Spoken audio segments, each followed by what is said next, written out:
Assalamualaikum warahmatullahi wabarakatuh. Saya Fahrizal dari 12 MIPA 5 akan menjelaskan materi tentang hikmah pernikahan. 1. Pernikahan dapat menciptakan kasih sayang dan ketentraman.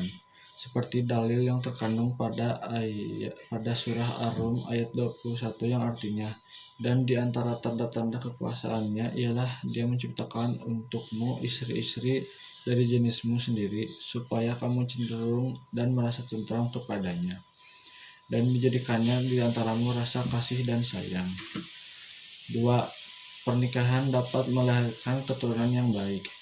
Rasulullah bersabda, apabila telah mati anak cucu Anda, maka terputuslah amalnya kecuali 3 perkara, yaitu 1. Sedekah jariyah, 2. Ilmu yang bermanfaat, 3. Anak soleh yang mendoakannya. 3. Dengan pernikahan, agama dapat terpelihara. Rasulullah bersabda, barang siapa yang dianugerahkan Allah istri yang soleha, maka sungguh-sungguh Allah telah menolong separuh agamanya, maka hendaklah ia memelihara separuh yang tersisa. Hadis riwayat Tabrani. 4. Pernikahan dapat memelihara ketinggian martabat seorang wanita. Wanita harus dilakukan dengan sebaik-baiknya. Pernikahan merupakan cara memperlakukan wanita secara baik dan terhormat. Sesudah menikah, keduanya harus memperlakukan dan menggauli pasangannya secara baik dan terhormat pula. Allah Subhanahu wa Ta'ala berfirman dalam surah An-Nisa ayat 25. 5. Pernikahan dapat menjauhkan perzinahan. Firman Allah dalam surah Al-Isra ayat 32 yang artinya, dan janganlah kamu mendekati zina. Sesungguhnya zina itu adalah suatu perbuatan yang keji dan suatu jalan yang buruk. Talak. Talak menurut bahasa adalah melepaskan ikatan, yang artinya melepaskan ikatan pernikahan.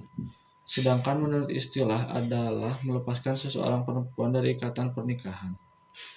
Talak merupakan hal yang dibenci oleh Allah. Akan tetapi talak dibolehkan oleh syariat agama.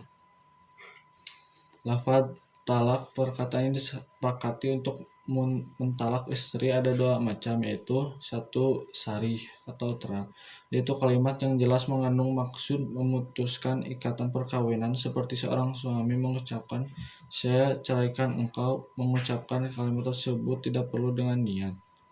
2. Kinayah atau sindiran, yaitu kalimat yang masih ragu-ragu atau tidak jelas bercerai, seperti suami mengatakan pulanglah engkau ke rumah keluargamu atau pergilah dari sini. Kalimat ini kalau dikaitkan untuk menjatuhkan talak berulang menjadi talak. Rujuk menurut bahasa adalah kembali, sedangkan menurut istilah adalah mengembalikan perempuan kepada pernikahan pada masa iddah talak, yang bukan talak bain dengan cara-cara tertentu. Hukum rujuk ada 5 antara lain. 1. Wajib, yaitu apabila suami yang menalak salah seorang istrinya sebelum ia sempurnakan pembagian waktunya terhadap istri yang ditalak. 2. Haram, yaitu apabila dari sebab rujuknya itu menyakiti istri. 3. Makruh, yaitu kalau perceraian itu lebih baik daripada rujuk. 4. Jaiz, yaitu hukum rujuk yang asli. 5. Sunnah, yaitu jika yang dimaksud oleh suami untuk memperbaiki keadaan istrinya atau karena rujuk itu lebih berfaedah bagi keduanya. Sekian dari saya. Wassalamualaikum warahmatullahi wabarakatuh.